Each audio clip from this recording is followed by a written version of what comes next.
The golden prairie sun stretched long shadows across Willow Creek Station as the afternoon train vanished in a swirl of smoke and steam. Emma Matthews sat quietly on the wooden bench, her small cloth bag clutched tightly against her chest. The other passengers had scattered, leaving her alone with nothing but the ticking of the old station clock.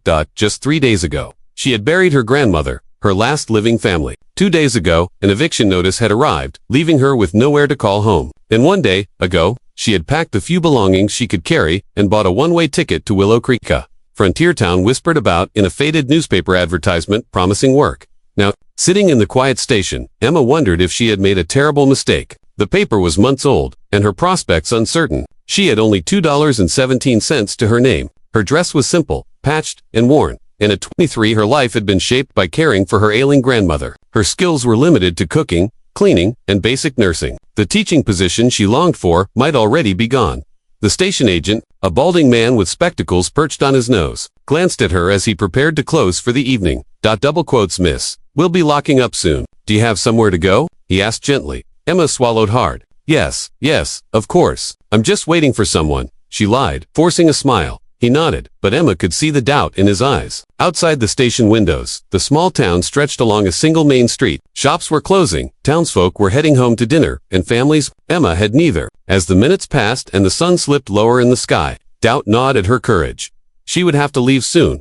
But where could she go? The town had one hotel, and even a single night would drain her meager savings. Taking a deep breath, she rose and stepped onto the platform. A chill bit through her thin jacket, and she scanned the street for shelter. That's when she noticed him, a tall man in a worn leather coat and wide-brimmed hat. Moving with the measured step of a seasoned cowboy, he stopped near the edge of the platform, scanning the station as if expecting someone. When he caught her gaze, his dark, weathered eyes held a quiet intensity. A scar traced his jawline, but there was something gentle in his presence. Emma looked away, embarrassed to be caught staring, but when she glanced back, he was approaching. Her heart raced not with fear, but with an odd sense of trust. Hello, she whispered. The cowboy tipped his hat in greeting, his silence speaking volumes.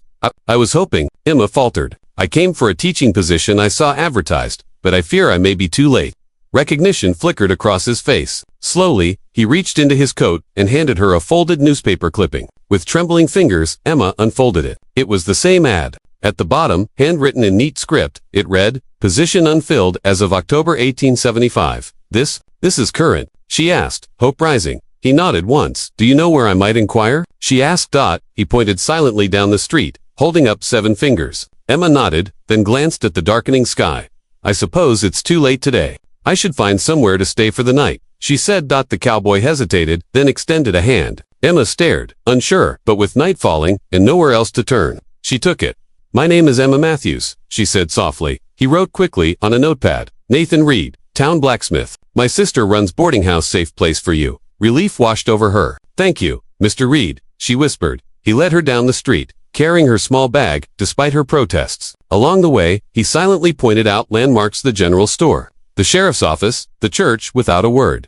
"Have you always been silent?" Emma asked after a moment, then blushed at her forwardness. He shook his head, touching his throat in a silent explanation. Emma guessed it was some past injury, and the shadow of memory passed over his face. They arrived at a 2-story house, light spilling warmly from the windows. A sign read, "Reed Boarding House." Nathan knocked, and the door opened to reveal a woman with the same dark eyes but a gentler expression. "Oh, you must be Emma Matthews. Nathan was kind enough to escort you here. Come in," she said, warmth in her voice. The house was modest, but cozy. A fire crackled, and the smell of fresh bread filled the air. Through Nathan's gestures, she learned that the teaching position was still open. The town council had been desperate to find someone since the last teacher left. Emma's knees nearly buckled with relief. "Thank you, both of you," she whispered, tears threatening. Sarah, Nathan's sister, waved her gratitude away. "Nathan has a way of finding those who need help. Let me show you to a room. You must be exhausted." As Emma followed Sarah upstairs, she looked back at Nathan. His usual stoic face softened slightly, a hint of a smile warming his eyes. In him, she saw someone who understood what it meant to be alone in the world.